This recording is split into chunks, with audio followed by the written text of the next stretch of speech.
Isang gabi, si Mang Rudy, isang trooper na hindi nakilala ang takot, ay napadpad sa isang baryo na wala sa mapa. Ang kalsadang tinahak niya ay hindi ordinaryo, at ang mga pasahero na saksi sa kanyang biyahe, hindi mga tao kundi mga kaluluwang naglalakbay.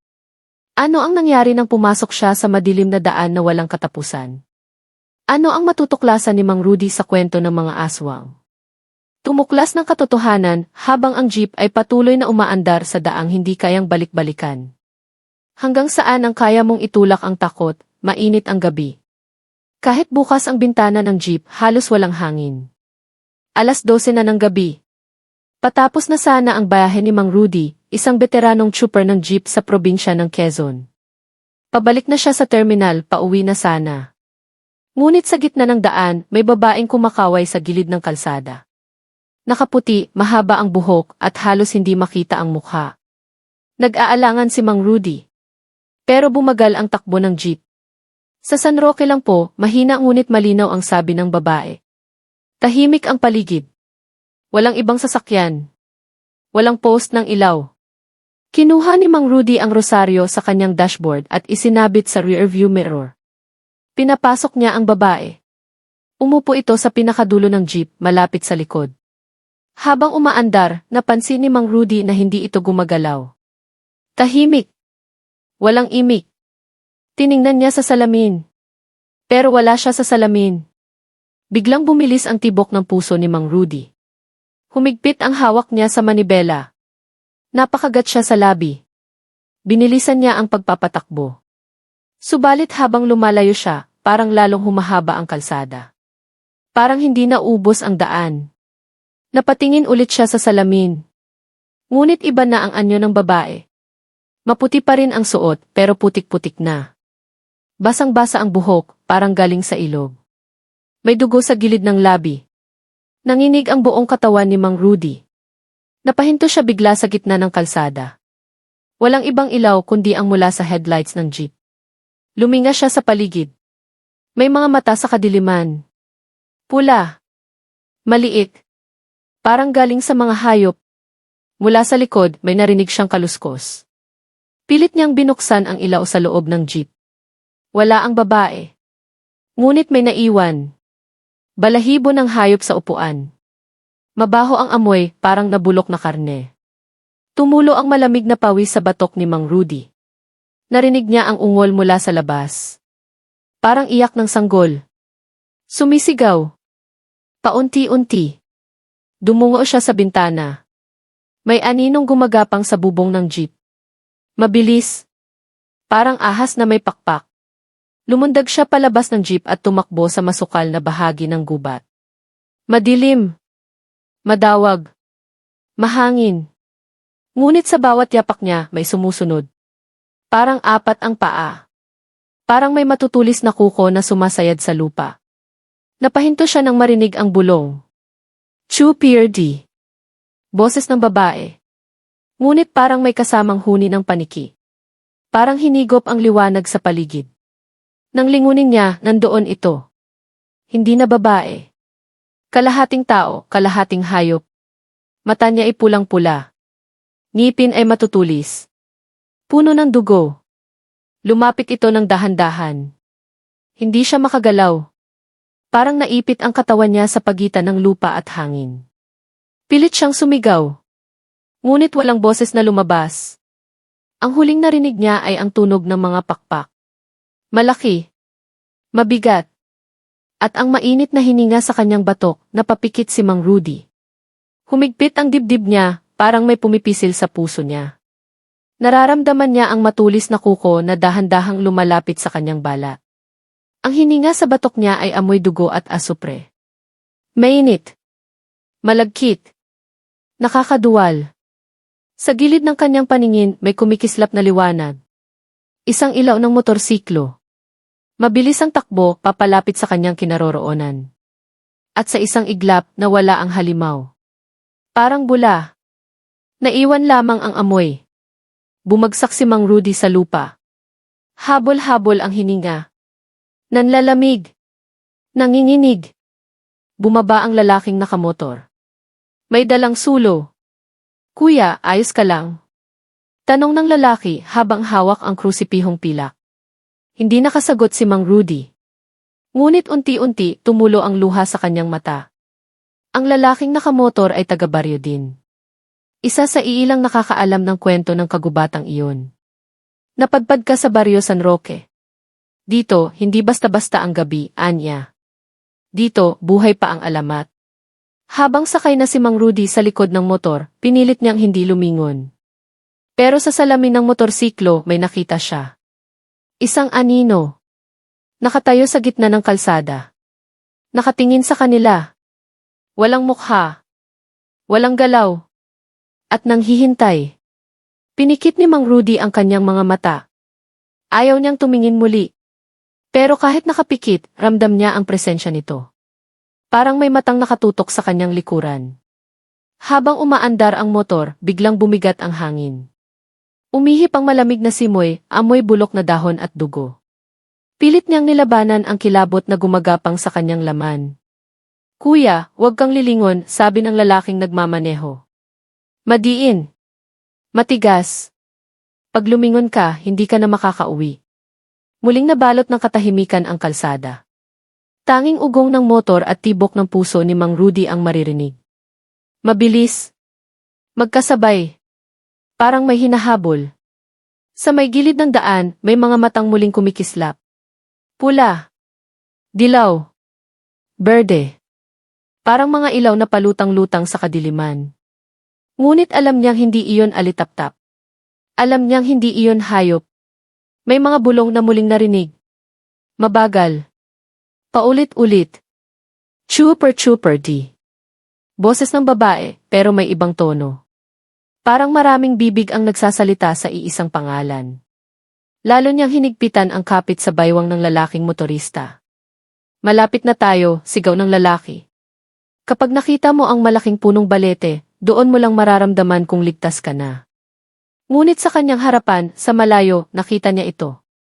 Isang punong balete na sobrang laki. Parang haligi ng simbahan sa gitna ng gubat.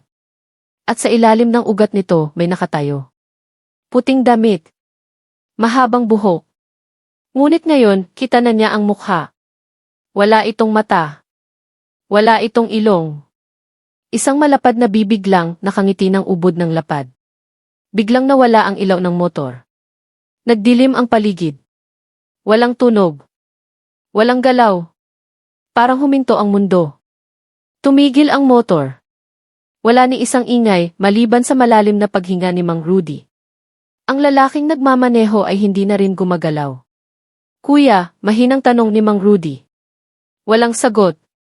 Hinawakan niya ang balikat ng lalaki. Malamig. Matigas. Nang tumingin siya sa mukha nito. Wala na ang mata. Wala na ang ilong. Katulad na nilalang sa ilalim ng punong balete. Tumayo si Mang Rudy mula sa motor. Nangangatog ang tuhod. Lumingon siya sa paligid pero puro dilim ang kanyang nakita. Tila nawala ang kalsada. Parang siya na lang ang naiwan. Mula sa punong balete may bumababa. Parang usok. Parang ulap. At unti-unting nagiging anyo ng mga taong pamilyar. Mga pasaherong matagal nang nawala. Mga mukhang dati niyang nakita sa kanyang jeep. Ngunit lahat sila. Walang mata. Walang ilong. Lahat ay may iisang malapad na ngiti. Tinakpan ni Mang Rudy ang kanyang mukha. Napasigaw siya sa takot. Ngunit ang sigaw ay walang tunog. Parang nalunod sa sarili niyang lalamunan. Muling bumalik ang bulong.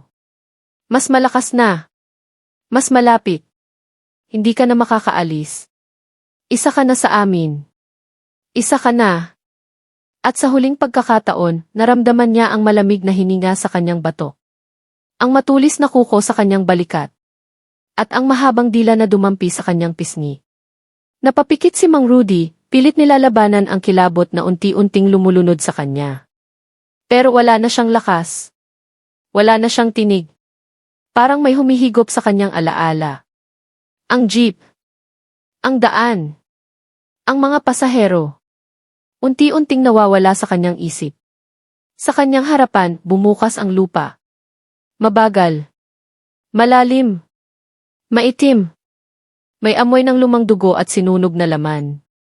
Mula roon, may gumapang na mga kamay. Marurumi. May mahahabang kuko. Hinila ang kanyang mga paa. Pinilit siyang ibaba sa kailaliman. Pilit siyang kumakawala. Ngunit bawat galaw niya ay sinasakal ng sariling anino. Ang kanyang balat ay tila kumakapal. Nagiging madilim. Nagiging malamig. At sa loob ng kanyang isipan, may boses na malinaw na ngayon. Ikaw na ang bagong trooper. Hatid mo na sila pauwi. Sa ilalim ng lupa. Bumukas ang kanyang mga mata. Nasa loob na siya ng kanyang jeep. Ngunit madilim pa rin. Sa bawat upuan may nakaupo. Tahimik. Hindi gumagalaw. Mga pasaherong walang mukha. Tumingin siya sa salamin. At doon niya nakita. Ang sariling ngiti. Malapad. Hindi kanya. Ang bawat hinto ng jeep ay tila ba itinakda. Walang direksyon. Walang pangalan ang mga lugar. Mga puno lamang. Mga aninong gumagalaw sa gilid ng daan. Hindi alam ni Mang Rudy kung gaano na siya katagal sa biyahe. Wala ng oras. Wala ng araw. Ang mundo niya ngayon ay gabi lang. Minsan, nakakarinig siya ng mga iyak mula sa likod. Mahihinang tinig ng mga batang humihingi ng tulong. Ngunit kapag siya ilumingon, wala ni isa. Mga silyang walang laman. Ngunit mabigat sa presensya. Ang manibela ay hindi na rin niya kayang kontrolin. Gumagalaw ito ng kusa. Parang may sariling buhay. Parang alam na nito kung saan sila pupunta. Sa isang hinto, may isang matandang lalaking nakatayo sa gilid ng kalsada. Nakapayong kahit walang ulan. Walang mata. Ngunit diretso ang tingin kay Mang Rudy. Sumakay ito ng walang salita. Umupo sa unahan. Tahimik. Ngunit ramdam niya ang lamig sa paligid. Tumayo ang balahibo niya. Gusto niyang tumakbo. Gusto niyang sumigaw. Pero katawan niya ay hindi sa kanya. At muli, ang boses sa kanyang isip ay nagsalita. Bawat isa sa kanila may utang. Bawat isa sa kanila may kasalanan. Dadalhin mo sila hanggang sa huli. Nang tumingin siya sa harapan, wala na ang kalsada. Wala na ang puno. Wala na ang mundo. Tanging dilim na walang hanggan. At doon niya na lamang. Ang biyahe niya ay hindi na matatapos. Ang dilim sa kanyang harapan ay parang dagat na walang ilalim. Parang langit na walang bituin. Tahimik, ngunit may dalang mabigat na pangako. Pangakong hindi na siya makakabalik. Ang jeep ay patuloy na umaandar. Walang gasolina. Walang direksyon. Tila ba hinihigop ng isang puwersang hindi kayang unawain. Ang mga pasahero sa likod ay unti-unting dumadami. May mga amoy lupa. May mga basang kasuotan na parang galing sa ilog. May mga may sugat na hindi na dumudugo. Hindi sila nagsasalita. Ngunit nagsasalita ang kanilang presensya. Sising-sisi. Nagmamakaawa. O kaya igalit. Sa isang saglit, naramdaman ni Mang Rudy na parang huminto ang oras. Tumingin siya sa kanyang mga kamay. Hindi na balat ng tao. Parang tuyong kahoy. Parang lapida. Huminga siya ng malalim. Ngunit ang hangin ay mabigat. Mapait. At malamig na parang pumasok sa loob ng kabaong. At sa salamin sa harap ng jeep. Isang mensahe ang biglang lumitaw. Isinulat gamit ang tila dugo. Yan biyahe ay hindi para sa'yo lang. Ikaw Dans bagong troop. Pero kailangan ng kapalit. Muling bumalik ang boses. Mas malalim. Mas mabangis. Makakaalis ka lang kung may hahalili.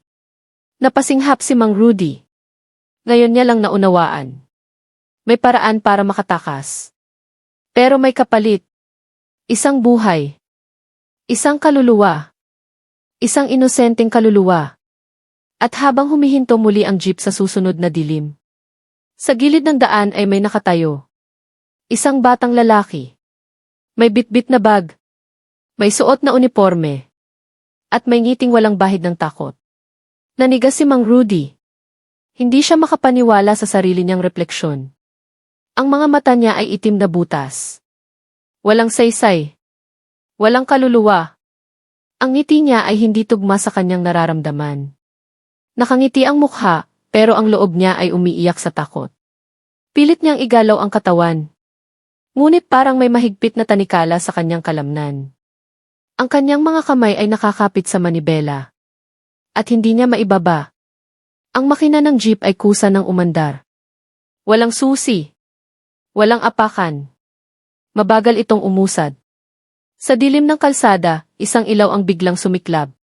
Hindi galing sa headlights. Galing ito sa gitna ng kalsada.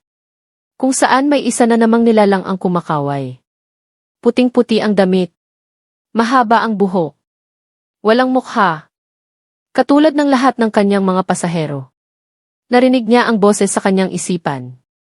Magsimula ka na. Maghatid ka na ng mga kaluluwa. Hindi ka na tao. At habang binabaybay niya ang kalsadang wala ng katapusan. Ramdam niya ang bigat ng mga matang nakatanaw mula sa kadiliman. Walang buwan. Walang bituin. Sa bawat kilometro, may humihintong nilalang. Sumasakay. Tahimik. Walang imik. Walang mukha. At sa salamin ng jeep, isang refleksyon ang laging nandoon. Isang trooper na dating tao. Ngayon, isa ng tagahatid. Nanlaki ang mata ni Mang Rudy. Ang bata ay tila inosente. Walang alam sa mundong kanyang binabaybay. Walang muwang sa panganib na naghihintay. Lumapit ito sa jeep. Sumilip sa loob. Pwede po bang makisakay? Mahina ang tinig, ngunit malinaw. Si Mang Rudy ay nanatiling tahimik. Nanlalamig ang buong katawan. Ang manibela ay nagsimulang gumalaw muli. Papalapit sa bata. Sa kanyang isipan, bumalik ang boses. Isang kapalit. Isa lang. Isang buhay para sa kalayaan mo. Ang kanyang mga kamay ay nanginginig. Pero hindi niya mailayo sa manibela. Parang may puwersang humihila sa kanya paharap. Parang may nagtutulak sa kanya na pumayad. Tumingin muli ang bata. Ngumiti. Diyan po ba papuntang San Vicente? Iyon po kasi ang sabi ni nanay. Sa likod ng bata, may kalsadang hindi pamilyar. Mukhang bagong gising ang araw roon. May liwanag. May pag-asa. Ngunit sa loob ng jeep, ang dilim ay lalong bumigat. Ang mga pasahero ay muling gumalaw. Ngayon ay nakatingin na silang lahat kay Mang Rudy. Walang mata. Walang mukha. Pero alam niyang pinapanood siya. Hinihintay ang kanyang desisyon. Huminga siya ng malalim. Ang huling hinga bilang siya. At sa pagitan ng isang pagpili at isang pagsuko. Binuksan niya ang pinto ng jeep. Pasok ka, mahina niyang sabi. Hatid kita. At sa sandaling umapak ang bata sa loob. Naramdaman ni Mang Rudy ang unti-unting paglayo ng tanikala sa kanyang kaluluwa. Ang bigat sa kanyang dibdib ay nabawasan. Ang kanyang katawan ay nagiging magaan. Ngunit ang jeep ay tila lalong lumalalim sa dilim. Ang daan ay unti-unting nagbago. At habang ang bata ay naupo, ang kanyang ngiti ay unti-unting nawala. At sa mata ni Mang Rudy, bago siya tuluyang makawala, isang huling tanong ang sumiksik sa kanyang isipan. Inosente nga ba? Habang binabaybay nila ang kalsadang dumaan sa dilim. Ang bata ay tahimik. Hindi gumagalaw. Hindi nagsasalita. Tanging ang malalalim na hininga ni Mang Rudy ang maririnig. Ngunit habang patuloy ang biyahe, naramdaman ni Mang Rudy na ang jeep ay parang may bagong direksyon. Parang may nagsasabing hindi pa tapos ang kwento. May isang bagay na hindi siya naiwasan. Ang mga mata ng mga pasahero sa likod ng jeep ay muling kumikislap. Nagmumukhang mga mata ng hayop. Ang kanilang mga ulo ay nakatuwad. Ang mga katawan ay tila mga anino lamang. Ang batang pasahero ay hindi na ngumiti. Ang kanyang mga mata ay malamlam na. Walang buhay. Parang isang imaheng napako sa oras. Muling bumangon ang boses sa isipan ni Mang Rudy. Isang kaluluwa para sa kalayaan mo. Ngunit hindi mo alam ang kapalit. Naramdaman ni Mang Rudy na may malamig na hangin na dumaan. Lumingon siya sa salamin ng jeep.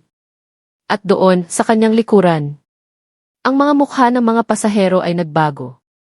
Ngunit hindi niya na kayang tingnan. Pumikit siya. Ipinikit ang mata sa takot at panghihina. Ang jeep ay patuloy na umaandar. Ngunit ngayon ay hindi na ito ang dati niyang kalsada. Ang jeep ay tila bumangon mula sa lupa. Umaangat. Lumilipad. Hindi na siya ang trooper na dating naroroon. Ang bata ay tumingin kay Mang Rudy. At sa mga mata nitong walang emosyon. Nararamdaman ni Mang Rudy na hindi siya ang nagdadala ng jeep ngayon. Ang jeep ay may bagong mangunguna. Ang dilim ay lalong sumisiksik sa paligid. At ang huling narinig ni Mang Rudy bago siya tuluyang nawala sa lahat ng ito ay ang boses ng batang pasahero. Buhay ka pa, pero hindi na ikaw. At sa ilalim ng dilim, sa kanyang piniling landas, si Mang Rudy ay naging isa na sa kanila. Ang jeep ay patuloy na umaangat.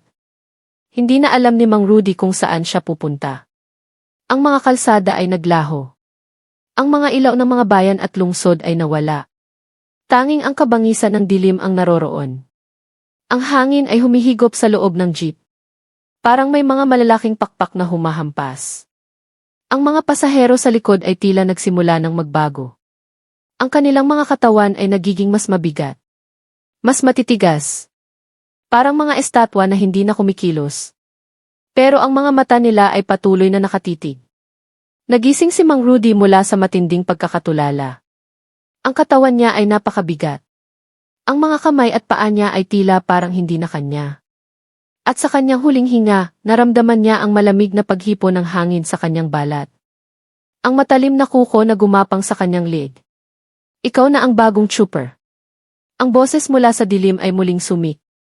Walang takas. Walang kaligtasan. Nais niyang magsalita. Ngunit ang kanyang bibig ay hindi na gumagalaw. Ang mga mata niya ay pilit binuksan. Ngunit ang mga aninong nakapaligid sa kanya ay hindi na mga ordinaryong nilalang. Ang batang pasahero ay tumingin muli sa kanya. Ang ngiti na kanina ay tila malupit. Ngayon ay isang ngiti ng tagumpay. Hindi mo na kami matatakasan. Sabi ng bata. Ang bawat trooper ay dadaan sa daan na ito. At isang araw, ikaw ang magiging bahagi ng ating landas. Sa isang saglit, ang jeep ay tuluyang nawawala sa kalawakan ng dilim. Ang huling tingin ni Mang Rudy sa mga mata ng mga pasahero ay isang kabaliwan. Tinutuklaw siya ng takot, ngunit wala na siyang magagawa. Ang biyahe ay hindi matatapos. At sa isang matalim na sigaw, ang lahat ay naging tahimik. Ang jeep ay nagpatuloy. Walang layunin. Walang katapusan.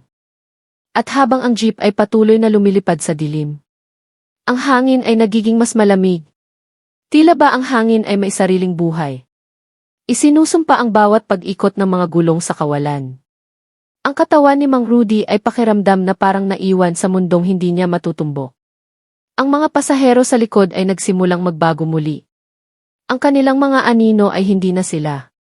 Ang mga mata nila ay kumikislap ng dilim. At ang kanilang mga bibig ay nagbukas. Pero walang tunog. Hindi makapagsalita. Ngunit ang mga tingin nila ay parang may hinahanap. Bumalik sa isipan ni Mang Rudy ang mga huling salitang narinig niya mula sa batang pasahero. Ang bawat trooper ay dadaan sa daan na ito. Isa ka na sa amin. Habang ang jeep ay dumaan sa mas malalim na dilim, isang pakiramdam ng kalungkutan ang bumalot sa kanyang puso. Hindi na siya makatawid. Hindi na siya makabalik. Ang kalsadang hindi niya na alam kung saan nagtatapos ay siya ring kalsadang magdadala sa kanya. Sa walang katapusang pag-ikot ng paghahatid. Ngunit sa isang matahimik na sandali, isang bagay ang napansin ni Mang Rudy. Ang batang pasahero. Ang mga pasahero sa likod. Lahat sila ay nakatingin sa isang bagay sa malayo. Isang ilaw. Napakaliit. Ngunit kumikislap. Isang ilaw na tila may buhay. Nagmumula sa isang dulo ng daan. Ang ilaw na iyon, sabi ng batang pasahero. Yan ang huling destinasyon. Pero habang ang jeep ay patuloy na tumatakbo patungo roon, ang dilim ay hindi na nagbabalik sa mga mata ni Mang Rudy. Ang daan ay tila nagiging mas makitid. Ang ilaw na noon ay tila kaakit-akit. Ngayon ay nagiging isang malupit na pangako. Ang jeep ay nagpatuloy. Ngunit si Mang Rudy ay nawawala na sa kanyang sarili. Siya at ang mga pasahero ay naging bahagi na ng isa pang kwento. Kwento ng mga nawawala, ng mga kaluluwang hindi na makakabalik. At ang jeep ay patuloy na naglalakbay. Hindi na sa mga kalsadang batid ng tao, kundi sa isang lugar na hindi matutumbok ng kahit sino. Ang huling destinasyon, na hindi para sa kanya. Habang patuloy na bumabaybay ang jeep sa madilim na kalsada, ang ilaw sa dulo ay lalapit ng lalapit. Ngunit ang bawat hakbang ng jeep ay nagiging mas mabigat. Parang may puwersa sa ilalim ng lupa na humihila pabalik. Si Mang Rudy ay nawawala sa kanyang mga pag-iisip. Ang mga pasahero sa likod ay tahimik. Ngunit ang kanilang mga mata, hindi na mata ng tao. Tila mga mata ng hayop, malalim, puno ng lihim at takot. Habang ang jeep ay dumadaan sa makitid na daan, ang hangin ay lumakas, parang mga pakpak ng isang dambuhalang nilalang. Ang mga puno sa gilid ng daan ay naglalakbay kasabay ng jeep. Ang mga anino nila ay nagsasayaw at humahabol sa kanila. Sa isang huling hinto ng jeep, naglaan ng ilang segundo na hindi gumagalaw. Ang ilaw sa dulo ng daan ay tumigil.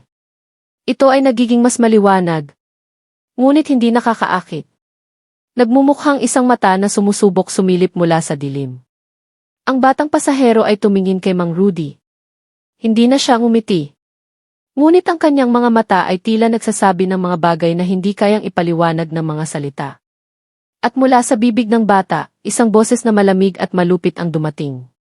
Ang ilaw na iyon ay hindi para sa iyo. Isa kang parte ng mas malalim na kwento. Isa kang kwento ng mga trooper na nahulog sa aming mga kamay. Si Mang Rudy ay nakaramdam ng isang matinding paghihirap. Ang kanyang dibdib ay parang pinipiga. Ang mga kamay niya ay nagsimulang manginig. Hindi niya kayang magsalita. Ngunit ang takot ay namutawi sa kanyang mga mata. Ang bawat trooper na dumaan dito ay may pagnanasa. Pagnanasang makarating sa dulo. Pero ang dulo na ito ay isang ilusyon. Ang jeep ay muling umandar.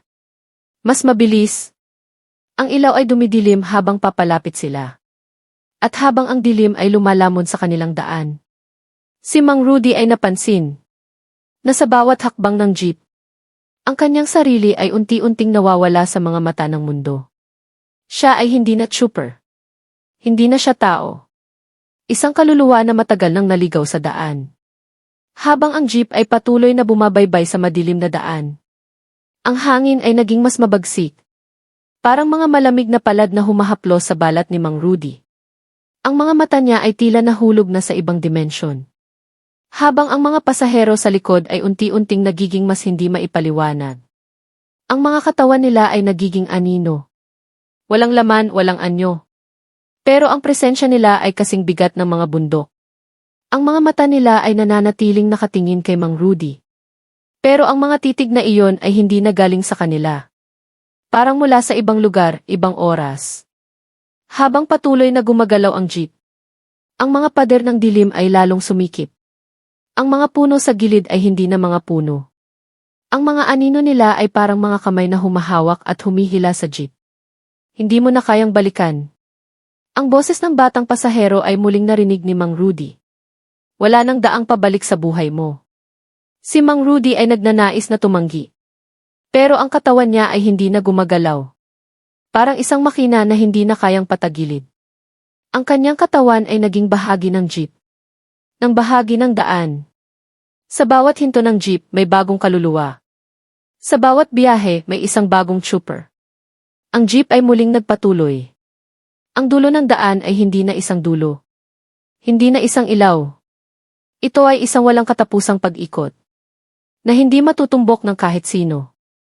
At habang ang jeep ay patuloy na umaandar, ang kaluluwa ni Mang Rudy ay sumanib sa dilim. Hindi na siya ang trooper. Hindi na siya tao. Isa na siyang bahagi ng kwento ng mga nawawala. Ng mga kaluluwang patuloy na humahanap ng daan na hindi na matutumbok. At sa bawat pag-ikot ng gulong, isang bagong trooper ang nawawala. Isang bagong kaluluwa ang nadaragdagan sa madilim na landas. Ang jeep ay patuloy na bumabaybay sa dilim. Ang gulong nito ay nag-iwan ng mga bakas sa hindi matutumbok na kalsada. Habang ang hangin ay patuloy na humahampas, ang mga anino ng mga pasahero ay naging mas matalim. Mas matinding nakatingin kay Mang Rudy. Siya ay hindi na nakakaramdam ng katawan. Parang wala na siyang nararamdaman kundi ang bigat ng mga mata ng mga kaluluwa sa kanyang paligid. Ang bawat mata na nakatingin sa kanya ay parang mga pako na humuhugot sa kanyang kaluluwa. Isa ka na sa amin. Ang boses ng batang pasahero ay muling bumangon sa kanyang isipan. Ang buhay mo ay hindi na iyo. Hindi mo na alam kung saan ka pupunta. Ang jeep ay tila walang hanggan. Ang mga pasahero sa likod ay patuloy na nagmamasid. Pero ang mga mata nila ay hindi na masasabing buhay o patay.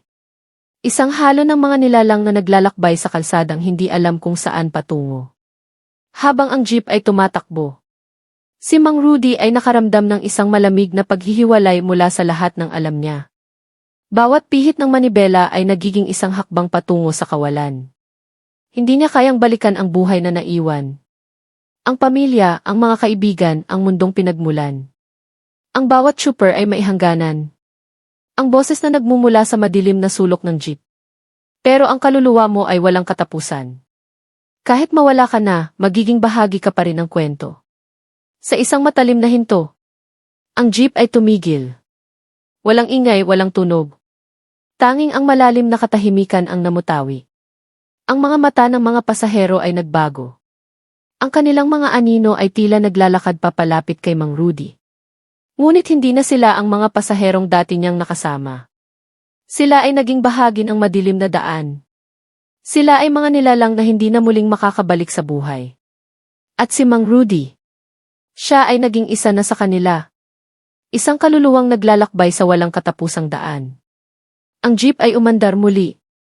Tahimik, walang patutunguhan. At sa bawat pag-ikot ng gulong, isa na namang kaluluwa ang naging bahagi ng walang katapusang biyahe. Ang jeep ay muling nagpatuloy. Ang mga gulong nito ay tahimik na naglalakad sa madilim na kalsada. Si Mang Rudy ay hindi na umaasa. Ang mga mata niya ay nakatingin lamang sa walang katapusang dilim na gumugupo sa harap niya. Ang hangin sa loob ng jeep ay nagsimula ng magbago. Hindi na malamig, ngunit mainit.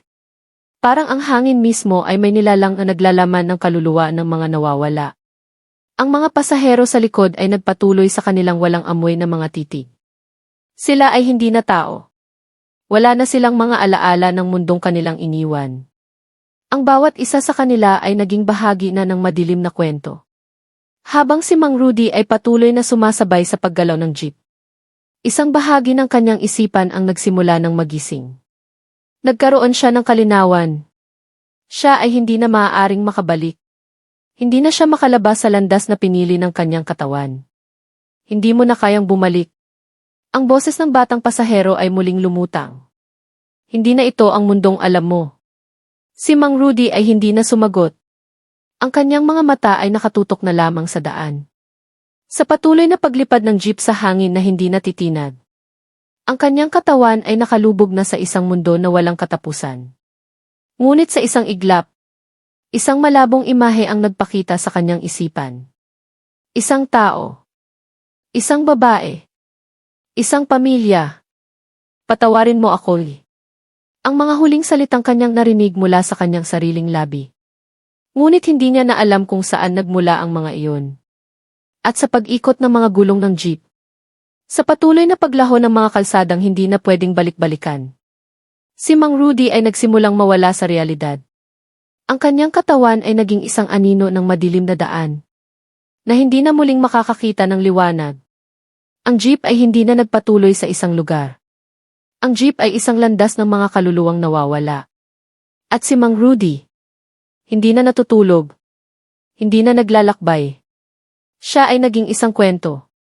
Isang alaala ng mga trooper na naglakbay sa kalsadang walang katapusan. Habang ang jeep ay patuloy na dumadaan sa madilim na kalsada. Ang dilim ay hindi na isang takot. Hindi na ito isang kalaban. Ito ay isang kalagayan na niyakap ni Mang Rudy. Ang mga pasahero, mga kaluluwa ng mga nawawala, ay tahimik na naglalakbay sa kanyang paligid. Ang kanilang mga mata ay nagsisilbing gabay sa kanya. Hindi na para magtakot, kundi upang ipakita sa kanya ang kanyang bagong katotohanan. Si Mang Rudy ay napansin ang isang bagay sa dulo ng dilim. Hindi ito ilaw. Hindi ito ang pag-asa na hinahanap niya. Ito ay isang buo, isang linya, isang paglalakbay na walang katapusan. Ngunit tahimik at payapa. Ang jeep ay hindi na bumabaybay sa mga kalsada ng mundong alam niya. Ito ay nasa ibang lugar, isang daan na hindi makita. Isang paglalakbay na hindi magtatapos. At sa isang huling paghinga, ang mga mata ni Mang Rudy ay nagtaglay ng kalinawan. Ang takot na nagsimula sa kanyang puso ay napawi. Wala na siyang hangarin, wala na siyang pangarap. Ang bawat kalsada, bawat liko, ay nagsilbing bahagi ng kanyang kwento. Na walang katapusan. Na walang hangganan. Ngayon, ako ay isa na sa kanila. Ang huling naisip ni Mang Rudy. Ngunit hindi na siya nagtatangkang lumaban. Siya ay naging bahagi ng kwento ng lahat ng nawawala. Ang jeep ay tahimik na patuloy na naglakbay. Ang mga kaluluwa ay naglalakbay sa isang lugar na wala ng pagsisimula o wakas. Walang ingay, walang takot. At walang huling destinasyon. Isang walang katapusang biyahe sa dilim. At sa huling pag-ikot ng gulong. Ang kwento ni Mang Rudy ay nagtapos. Ngunit ang mga kaluluwang naglalakbay ay patuloy pa rin.